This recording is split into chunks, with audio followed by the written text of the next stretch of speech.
Você já se perguntou como uma pequena esfera dourada se tornou o elemento mais importante do quadribol? Por que essa bolinha alada vale exatos 150 pontos e pode decidir uma partida inteira em questão de segundos? A história por trás do pomo de ouro é muito mais sombria e fascinante do que você imagina. Estamos falando de extinção, inovação e uma criação que mudou para sempre o esporte bruxo mais popular do mundo. Prepare-se para descobrir segredos que nem mesmo os maiores fãs de Harry Potter conhecem completamente. Esta não é apenas a história de um objeto mágico, é a história de como a humanidade bruxa quase destruiu uma espécie inteira em nome do entretenimento, e como um ferreiro genial salvou tanto o esporte quanto criou uma das invenções mais revolucionárias do mundo mágico. Antes de mergulharmos nesta incrível jornada através da história do quadribol, preciso do seu apoio. Estamos numa missão épica para alcançar 1000 inscritos neste canal, e cada um de vocês faz a diferença. Se você é apaixonado por histórias do mundo mágico como eu, não se esqueça de apertar aquele botão de inscrever-se e ativar o sininho das notificações. E me conta aí nos comentários, de qual cidade você está assistindo este vídeo? Adoro saber onde estão os nossos companheiros de aventura pelo Brasil e pelo mundo. Agora sim, vamos começar esta jornada extraordinária pela origem do pomo de ouro. Para entendermos completamente a origem do pomo de ouro, precisamos voltar no tempo, muito antes de Harry Potter sonhar em voar numa vassoura. Estamos falando do século XI. Quando o quadribol ainda estava em seus primórdios e era um esporte completamente diferente do que conhecemos hoje.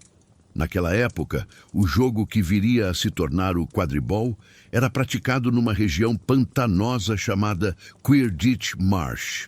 As regras eram simples, mas brutais. Duas equipes se enfrentavam com o objetivo de marcar pontos arremessando uma bola chamada goles, através de cestas mágicas flutuantes. Mas havia um elemento que tornava tudo mais emocionante e, como descobriríamos séculos depois, extremamente perigoso para o ecossistema mágico. Esse elemento era um pequeno pássaro dourado, brilhante e extremamente ágil, conhecido como pomorim dourado. Este não era um pássaro comum, era uma criatura mágica de rara beleza, com penas que brilhavam como ouro puro sob a luz do sol e uma velocidade de voo que desafiava até mesmo os bruxos mais habilidosos em vassouras. O pomorim dourado tinha características únicas que o tornavam perfeito para o esporte, mas devastador para sua própria espécie. Sua agilidade era lendária, capaz de mudanças de direção instantâneas, voos em padrões impossíveis e uma inteligência surpreendente que o fazia antecipar os movimentos dos caçadores. Além disso, possuía um instinto territorial que o mantinha relativamente próximo ao local onde nasceu, o que facilitava sua captura durante os jogos realizados sempre na mesma região. A regra era simples e cruel. A equipe que conseguisse capturar o pomorim dourado vivo durante a partida ganhava pontos extras significativos e, muitas vezes, a vitória automática. O pássaro era solto no início de cada jogo e os jogadores tinham que equilibrar entre marcar pontos regulares e perseguir esta criatura esquiva. Mas aqui reside o primeiro grande problema que poucos historiadores do quadribol mencionam. Os pomorins dourados não eram apenas capturados durante os jogos. Eles eram feridos, estressados ao extremo, e muitos morriam devido ao trauma da perseguição. Aqueles que sobreviviam raramente conseguiam se reproduzir normalmente depois da experiência traumática. A popularidade do esporte cresceu exponencialmente. De um passatempo regional, o quadribol se espalhou por toda a Grã-Bretanha, depois pela Europa e, eventualmente, pelo mundo bruxo inteiro. Com cada nova região que adotava o esporte, novas populações de pomorim dourado eram descobertas e exploradas. Os criadores de pomorim tentaram suprir a demanda crescente, mas esbarraram em outro problema fundamental. Estes pássaros eram extremamente difíceis de reproduzir em cativeiro. Eles precisavam de condições muito específicas para acasalar, incluindo territórios amplos, uma dieta complexa de insetos mágicos específicos e um ambiente livre de estresse, exatamente o oposto do que encontravam quando eram usados nos jogos de quadribol. Durante quase 2 séculos, esta prática continuou, e o que começou como um esporte regional se tornou uma máquina de destruição ambiental.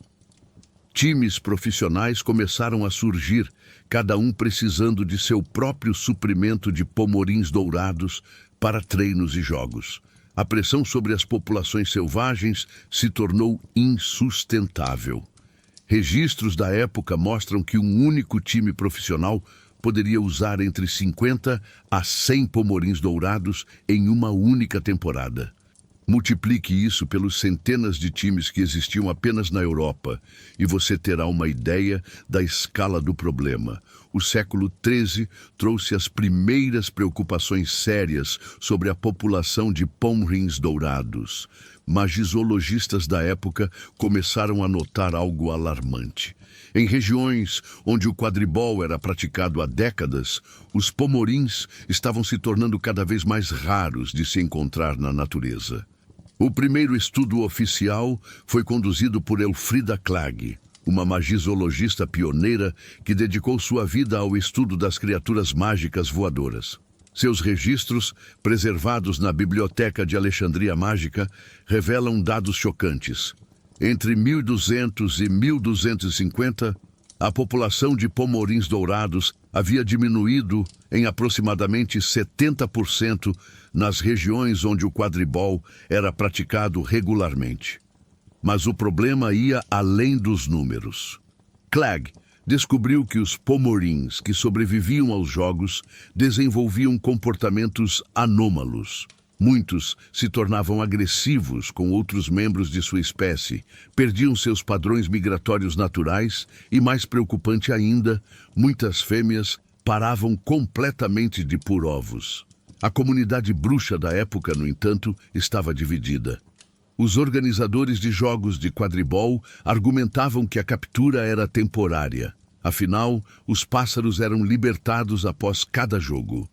O que eles não mencionavam é que muitos pomorins morriam de estresse dias ou semanas depois de serem libertados, ou nunca conseguiam se readaptar à vida selvagem. Um ponto de virada crucial aconteceu em 1269, durante o que ficou conhecido como a Grande Final Trágica. Era o campeonato europeu de quadribol realizado na França, e as duas equipes finalistas haviam treinado por meses, especificamente para capturar pomorins. O que deveria ser uma celebração se tornou uma tragédia ecológica. Durante aquela partida, que durou impressionantes 15 horas, não um, mas 7 pomorins dourados foram liberados sucessivamente no campo à medida que cada um anterior era capturado. A multidão estava extasiada, mas o que eles não viram foram os bastidores. Dos 7 pássaros usados, 5 morreram de exaustão ainda durante o jogo. Os outros 2 sobreviveram apenas alguns dias. Este evento chocou até mesmo os entusiastas mais fervorosos do esporte. Pela primeira vez, a morte dos pomorins foi presenciada por milhares de espectadores, incluindo membros influentes da sociedade bruxa. A pressão por mudanças se tornou inescapável. Elfrida Klage intensificou suas pesquisas e, em 1274, publicou o que viria a ser conhecido como o Relatório Klage, um documento devastador que mostrava dados irrefutáveis sobre o declínio da espécie. Suas descobertas incluíam: a população total de pomorins dourados havia diminuído em 85% em apenas 75 anos. As populações remanescentes estavam fragmentadas e isoladas, tornando a reprodução ainda mais difícil. Muitas regiões que antes abrigavam centenas de pomorins agora não tinham nenhum. A dieta dos pomorins, baseada em insetos mágicos específicos, também estava sendo afetada pela redução da população dos pássaros, criando um desequilíbrio ecológico em cadeia. Mais alarmante ainda, Clegg descobriu que os pomorins tinham um papel crucial no ecossistema mágico que ninguém havia percebido antes. Eles eram polinizadores de várias plantas mágicas importantes, incluindo algumas usadas em poções medicinais essenciais. Sua extinção não significaria apenas a perda de uma bela criatura, significaria o colapso de todo um sistema ecológico. O relatório causou uma comoção sem precedentes na comunidade bruxa. Protestos eclodiram em estádios de quadribol por toda a Europa. Grupos de magizoologistas exigiam a proibição imediata do uso de pomorins nos jogos. A pressão política cresceu tanto que o recém-formado Ministério da Magia inglês foi forçado a agir. Em 1275, apenas um ano após a publicação do relatório Clegg, foi aprovada a primeira lei de proteção de criaturas mágicas da história. O documento, surpreendentemente progressivo para sua época, declarava o pomorim dourado como espécie protegida e proibia sua captura, venda ou uso em qualquer tipo de entretenimento. A lei foi um marco, mas criou um problema enorme. Como o quadribol poderia continuar existindo sem seu elemento mais emocionante? O esporte estava à beira do colapso. Times inteiros foram dissolvidos, estádios fecharam e milhares de pessoas perderam seus empregos. A crise era econômica, social e cultural. Foi neste momento de desespero que surgiu um herói improvável, um ferreiro talentoso de uma pequena vila chamada Godric's Hollow. Bowman Wright não era um nome familiar nos círculos esportivos ou aristocráticos da sociedade bruxa do século XIII. Ele era simplesmente um ferreiro habilidoso que vivia em Godric's Hollow, uma pequena comunidade que mais tarde se tornaria famosa por ser o local de nascimento de Godric Gryffindor. E, séculos depois, onde Harry Potter viveria seus primeiros anos. Mas Wright possuía algo que o distinguia dos ferreiros comuns. Uma mente brilhante para invenções e uma paixão pelo quadribol, que rivalizava com sua habilidade no trabalho com metais. Ele havia crescido assistindo aos jogos locais e ficado fascinado não apenas pela emoção da competição, mas pela elegância natural do voo dos pomorins dourados. Quando a Lei de Proteção foi aprovada em 1275, Wright viu não apenas uma crise, mas uma oportunidade.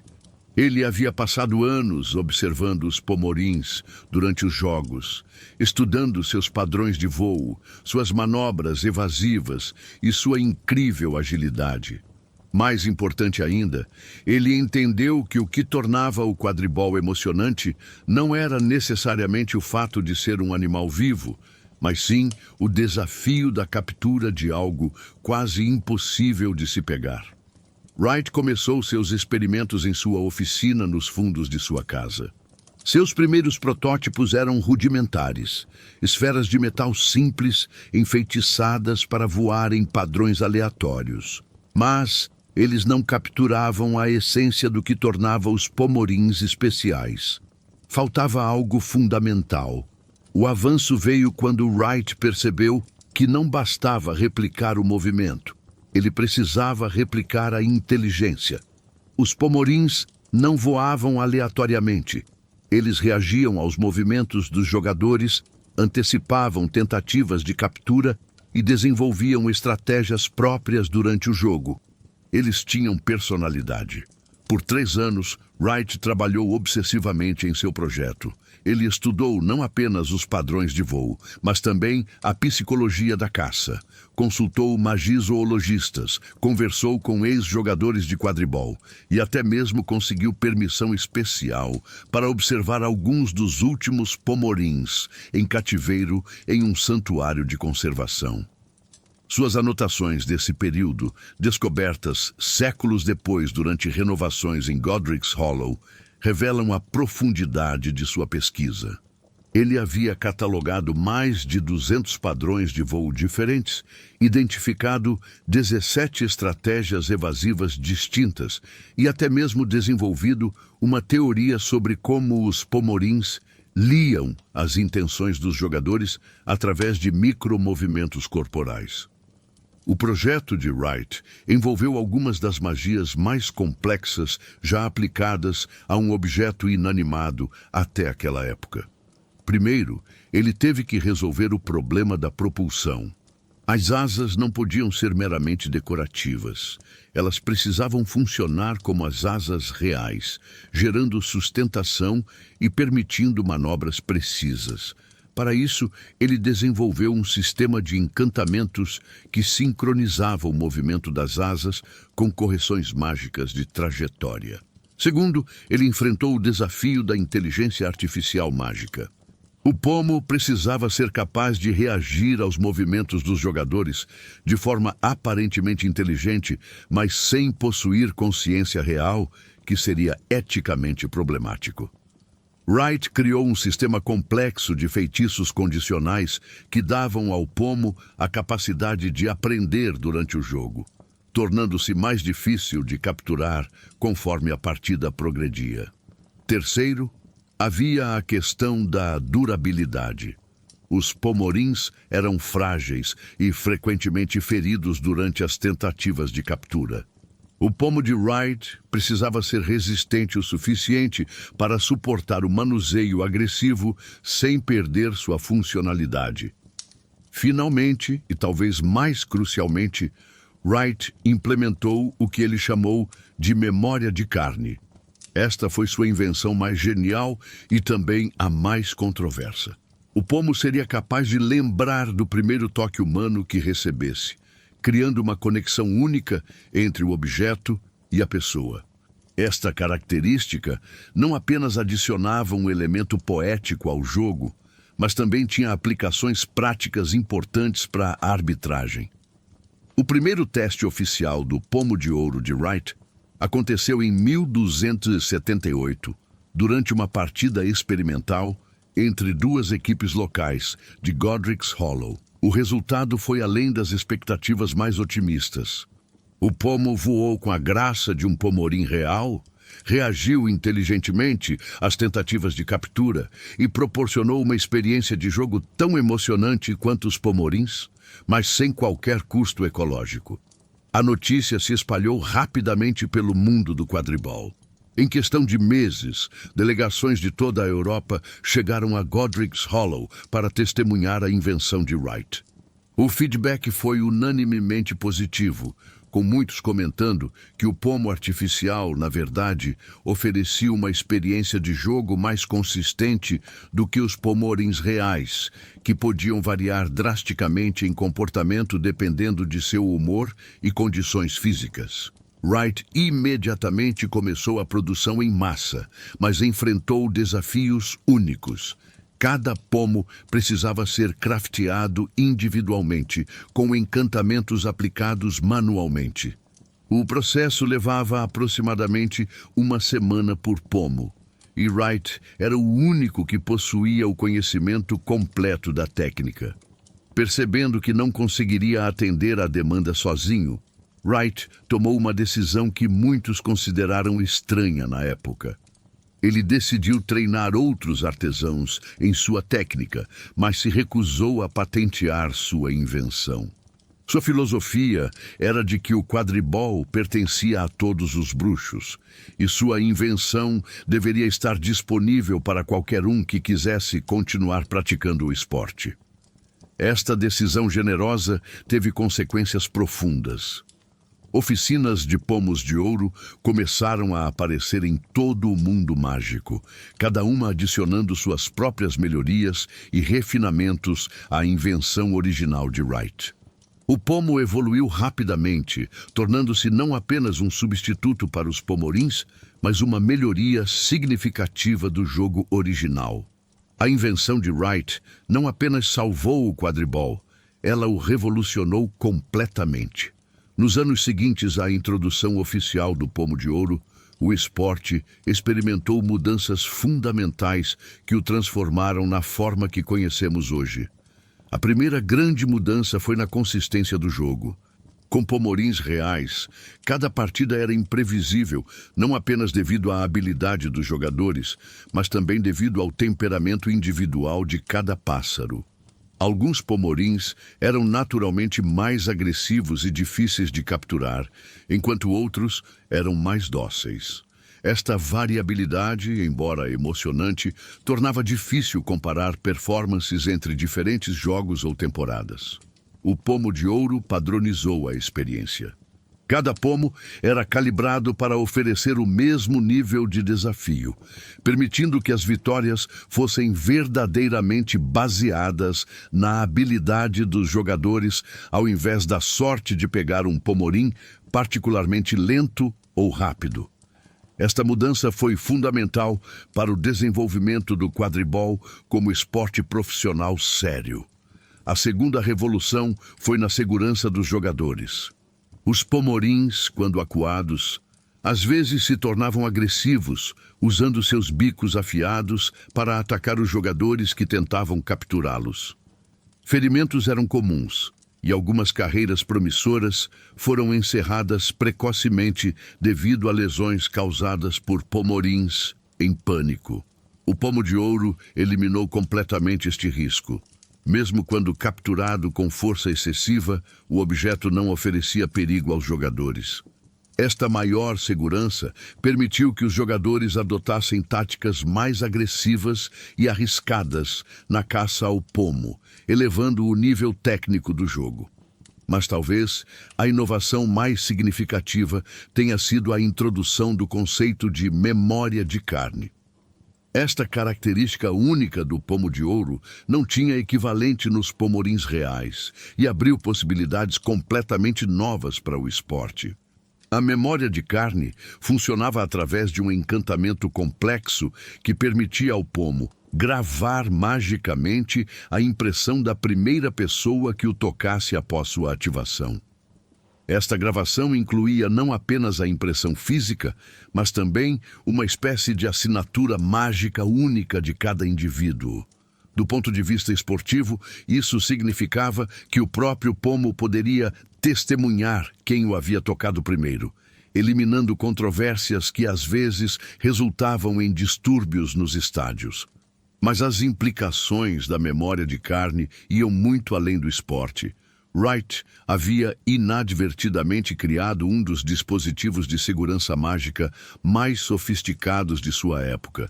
Um pomo que conhecia seu dono poderia ser usado para verificar identidade, detectar tentativas de fraude e até mesmo como uma forma primitiva de teste de paternidade mágica. Durante os primeiros anos após a introdução dos pomos de ouro, experimentações constantes levaram a refinamentos significativos. Artesãos de diferentes regiões desenvolveram variações especializadas, pomos mais rápidos para jogadores avançados, versões de treinamento que eram mais lentas e previsíveis, e até mesmo pomos decorativos que não voavam, mas exibiam padrões de movimento hipnóticos para fins estéticos. Uma das melhorias mais importantes foi o desenvolvimento do sistema de campo magnético mágico. Os primeiros pomos tinham uma tendência problemática de voar para longe do campo de jogo. Wright e seus sucessores desenvolveram encantamentos que criavam uma barreira invisível ao redor do campo de jogo, mantendo o pomo dentro dos limites estabelecidos sem restringir significativamente sua liberdade de movimento.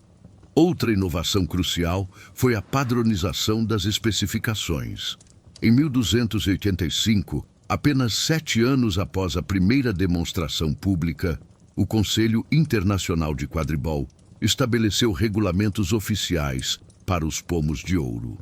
Eles deveriam ter exatamente o mesmo tamanho e peso de um pomorim dourado adulto médio, voar a velocidades comparáveis e responder aos mesmos tipos de encantamentos de controle usados pelos árbitros. Esta padronização foi essencial para o desenvolvimento de competições internacionais, Pela primeira vez na história, era possível realizar campeonatos verdadeiramente justos entre equipes de diferentes países, sabendo que todos enfrentariam exatamente o mesmo desafio na captura do pomo. O impacto econômico da invenção de Wright também foi revolucionário. A indústria de criação de pomorins, que estava em colapso devido às leis de proteção, foi substituída por uma florescente indústria de manufatura de pomos. Centenas de novos empregos foram criados, desde artesãos especializados até encantadores que aplicavam os feitiços complexos necessários para dar vida aos objetos. Além disso, a durabilidade dos pomos significava que eles poderiam ser reutilizados indefinidamente, desde que recebessem manutenção adequada. Isso tornou o quadribol muito mais acessível para comunidades menores e menos privilegiadas, que anteriormente não podiam arcar com o custo constante de adquirir novos pomorins para cada temporada. A revolução técnica também permitiu o desenvolvimento de variações regionais do esporte que simplesmente não eram possíveis com pomorins reais. Em regiões montanhosas foram desenvolvidos pomos, capazes de voar em altitudes extremas. Em áreas com climas severos, versões resistentes às intempéries permitiram jogos durante condições que teriam sido letais para pássaros reais. A característica mais fascinante e misteriosa do pomo de ouro sempre foi sua memória de carne. Esta função única, criada por Bowman Wright, demonstrou ser muito mais complexa e versátil do que mesmo seu inventor havia imaginado inicialmente. Para entender completamente a memória de carne, precisamos mergulhar na teoria mágica por trás de sua criação. Wright baseou este encantamento em pesquisas avançadas sobre a natureza da identidade mágica individual.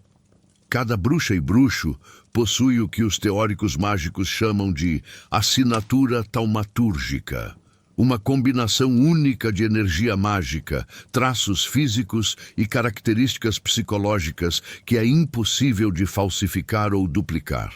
Quando o pomo de ouro toca pela primeira vez a pele nua de uma pessoa, ele não apenas registra a impressão física, mas também capta e armazena essa assinatura taumatúrgica completa. O processo é instantâneo e irreversível. Uma vez que um pomo conhece alguém, essa informação permanece gravada em sua estrutura mágica para sempre. O que torna a memória de carne verdadeiramente notável é sua precisão absoluta.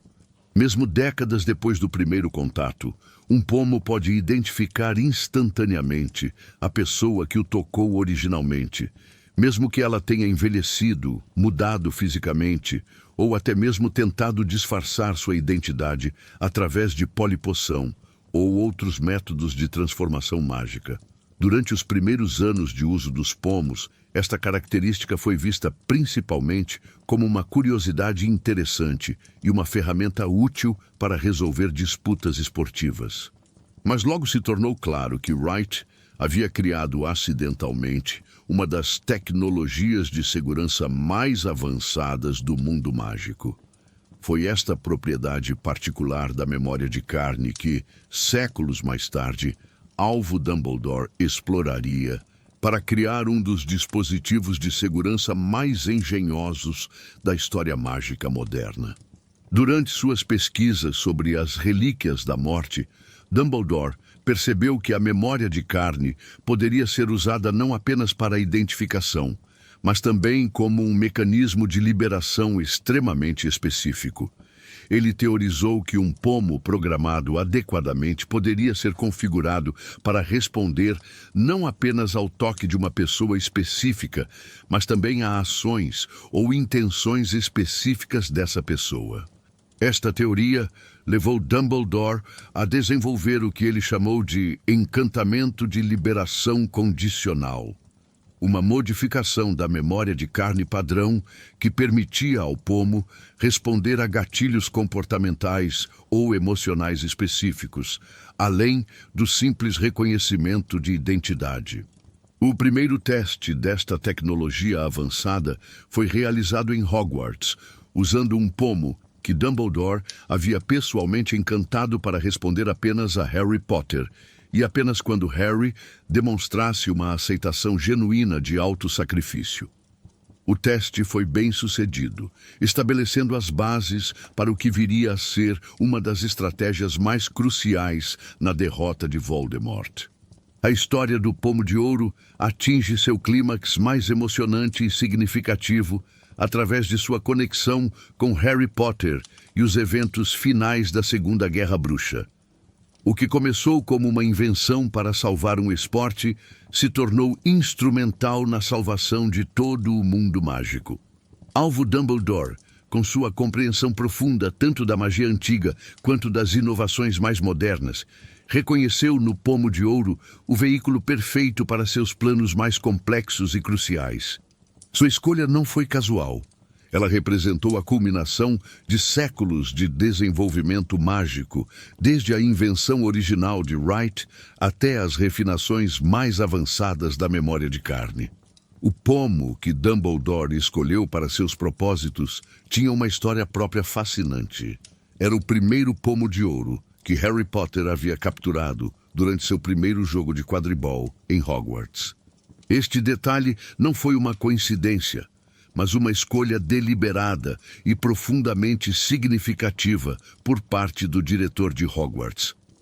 Dumbledore compreendia que a memória de carne do pomo havia registrado não apenas a identidade física de Harry, mas também o momento exato de sua captura, um momento de pura determinação, coragem e instinto protetor. Harry havia capturado aquele pomo em circunstâncias extraordinárias, quase engolindo-o em sua urgência de vencer e proteger sua casa em Hogwarts. Mais importante ainda, Dumbledore sabia que Harry havia tocado o pomo com os lábios, um contato mais íntimo e pessoal do que o toque usual das mãos. Esta forma de contato criou uma impressão de memória de carne ainda mais profunda e específica, permitindo que Dumbledore programasse o pomo para responder a um gesto igualmente íntimo, um beijo. Mas o verdadeiro gênio do plano de Dumbledore estava na mensagem gravada no pomo: "Abro no fecho". Esta frase enigmática encapsulava perfeitamente a natureza paradoxal do sacrifício que Harry teria que fazer. Para abrir, para acessar o poder necessário para derrotar Voldemort, Harry primeiro teria que fechar, aceitar sua própria morte aparente. O momento em que Harry finalmente beijou o pomo na Floresta Proibida representa um dos usos mais sofisticados da memória de carne já registrados na história mágica. O pomo não apenas reconheceu Harry através de sua assinatura mágica, mas também detectou sua intenção genuína de autossacrifício, o gatilho emocional específico que Dumbledore havia programado. Quando o pomo se abriu, revelando a Pedra da Ressurreição, ele demonstrou uma aplicação da memória de carne que Wright jamais poderia ter imaginado. O objeto havia se tornado não apenas um depositário de identidade, mas um guardião de intenções, capaz de distinguir entre diferentes estados emocionais e mentais da mesma pessoa. A cena na floresta também ilustra outro aspecto fascinante da memória de carne: sua capacidade de evocar memórias e emoções do passado. Quando Harry segurou o pomo, ele não apenas se lembrou de sua primeira captura, mas reviveu toda a experiência emocional daquele momento. A adrenalina, o medo, a determinação e a sensação de pertencimento que sentia em Hogwarts. Esta conexão emocional foi crucial para dar a Harry a força necessária para enfrentar Voldemort. O pomo havia se tornado uma âncora para sua identidade, lembrando-o de quem ele era e pelos quais estava lutando, mesmo no momento de maior desespero.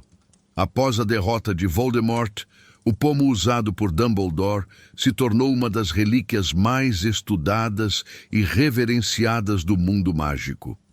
Pesquisadores de todo o mundo vieram estudar suas propriedades únicas, levando a avanços significativos na compreensão da memória de carne e suas aplicações potenciais. Mas talvez o impacto mais duradouro da invenção de Wright seja filosófico. O conceito de memória de carne fundamentalmente mudou como o mundo mágico entende a natureza da identidade e da continuidade pessoal. Ele provou que nossa essência individual pode ser capturada e preservada de maneiras que transcendem a morte física. Esta compreensão teve implicações profundas para crenças sobre vida após a morte, a natureza da alma e a possibilidade de formas de imortalidade que não dependem de magia das trevas, como as Horcruxes. Em muitos aspectos, Wright antecipou em séculos conceitos que só foram completamente compreendidos durante os eventos da guerra contra Voldemort. Hoje, quando assistimos a uma partida de quadribol e vemos o pomo de ouro dançando pelo ar, estamos testemunhando não apenas um momento de entretenimento esportivo, mas o culminar de uma jornada extraordinária através da história mágica. Desde os primeiros pomorins dourados voando sobre os pântanos, passando pela crise ecológica que quase destruiu uma espécie, até a invenção genial que salvou um esporte e depois ajudou a salvar o mundo, a história do pomo de ouro é verdadeiramente uma das narrativas mais fascinantes de todo o universo mágico. E assim, chegamos ao fim desta jornada extraordinária através da história do pomo de ouro. O que começou como uma crise ecológica no século XIII se transformou numa das invenções mais importantes da história mágica, salvando não apenas um esporte, mas contribuindo decisivamente para a salvação do mundo mágico séculos depois. A história do pomo de ouro nos ensina lições valiosas sobre inovação, responsabilidade ambiental e como soluções criativas podem emergir dos desafios mais difíceis. Bowman Wright não apenas resolveu um problema, ele criou algo melhor do que existia antes, demonstrando que o progresso verdadeiro não significa simplesmente substituir o antigo, mas sim evoluir para algo superior. Mais profundamente, esta história ilustra como invenções aparentemente simples podem ter impactos que se estendem muito além de seu propósito original. Wright criou o pomo para salvar o quadribol, mas acabou revolucionando conceitos de identidade, segurança mágica e até mesmo nossa compreensão da natureza da alma humana. Da próxima vez que você assistir a uma partida de quadribol ou ler sobre as aventuras de Harry Potter, lembre-se da incrível jornada que trouxe aquela pequena esfera dourada à existência. Por trás de cada voo gracioso, cada captura emocionante, está uma história de quase extinção, inovação brilhante e a prova de que até mesmo os problemas mais complexos podem encontrar soluções através da criatividade e determinação humanas. O pomo de ouro permanece voando em nossos corações e imaginações, um símbolo duradouro de que a magia mais poderosa, muitas vezes, vem não de feitiços complexos ou poções elaboradas, mas da capacidade humana de transformar crise em oportunidade e problema em progresso. Esta é a verdadeira magia do pomo de ouro. Não apenas sua capacidade de voar ou lembrar, mas sua habilidade de nos inspirar a buscar soluções criativas para os desafios que enfrentamos, sejam eles esportivos, ambientais ou existenciais. E essa, talvez, seja a maior lição que podemos aprender desta história extraordinária. E chegamos ao fim dessa jornada incrível pela origem do pomo de ouro. Se você ficou fascinado por essa história tanto quanto eu, não se esqueça de deixar seu like no vídeo. Isso me ajuda muito a continuar trazendo conteúdos únicos sobre o universo mágico. Ainda não se inscreveu no canal? Então aperta esse botão de inscrever-se agora mesmo. Estamos quase chegando aos 1000 inscritos e cada um de vocês faz toda a diferença nessa missão. Compartilhe esse vídeo com aqueles amigos que são apaixonados por Harry Potter. Tenho certeza de que eles vão adorar descobrir os segredos por trás desse objeto tão icônico. E me conta aí nos comentários, qual foi a parte da história que mais te impressionou? Foi a quase extinção dos pomorins dourados, o gênio de Bowman Wright ou a conexão épica com Harry Potter? Até a próxima aventura. E lembrem-se, a verdadeira magia está nos detalhes que poucos conhecem.